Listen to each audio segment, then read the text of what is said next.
Well, hello you gorgeous mother truckers, and welcome to another video. Right then, busy day as always. Try not to do these ones when driving, but sometimes you gotta, because otherwise you ain't gonna be able to get the stuff out. It is what it is. Any case, I was literally blown off my seat this morning. No, that doesn't happen very often. But the fact that the BBC, that's right, the BBC actually did a news article on high streets. Moreover, the way the shops have changed in the high streets and how much they're doing selling illegal stuff like cigarettes, etc. And they went on a raid, on several raids, and of course the shopkeeper was, well, yes, one of those people who shouldn't be here, and they were selling thousands of counterfeit cigarettes, etc. And the police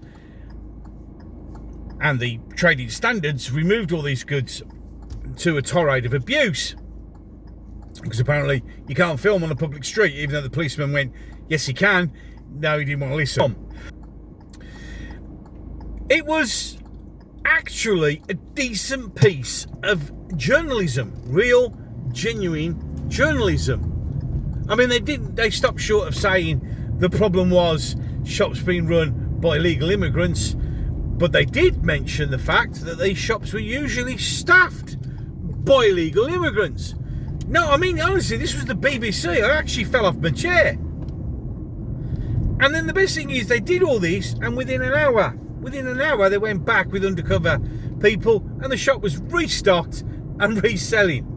Because we won't tackle the issue. They're saying, we need 3 strikes and you're out. No, you need, if you sell illegal shit, you're done. But the thing is, what will happen is that shop would then be shut, and somebody else from the same group of people will reopen the shop and do it all over again.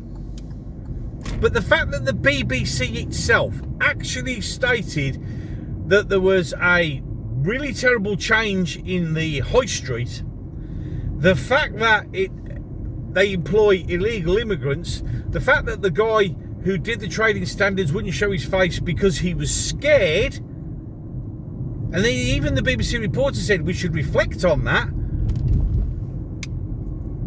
The BBC are even now saying we might have a bit of a fucking issue here.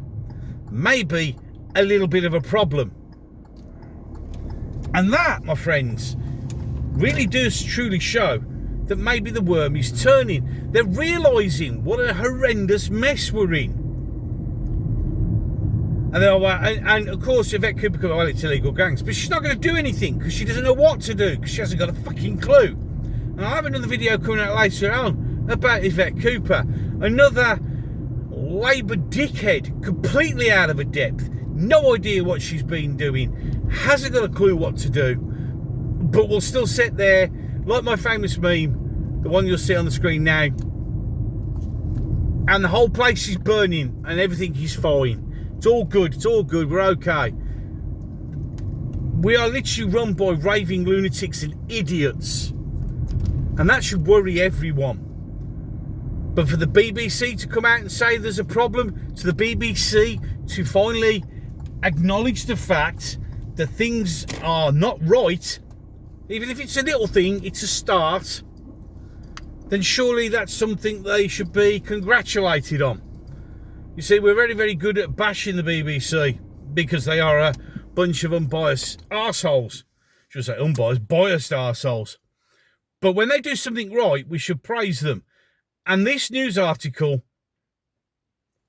was brilliant. Proper old school BBC, as it should be. Any case, 2 videos popping up there. If you want to give them a watch, that'd be much appreciated.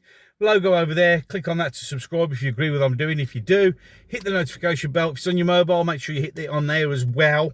Otherwise, you won't get notifications. I must do that video about what to do for your notifications, because a lot of people have problems with that. And you can like, you can share, you can let me know what you think in the comment section. At the moment, we're doing okay. Some of the nearly 80% of our comments are surviving, so let's make hay while the sun shines, shall we say. Ways to support the channel in the description down below. And with that, I'm done. So, until the next one.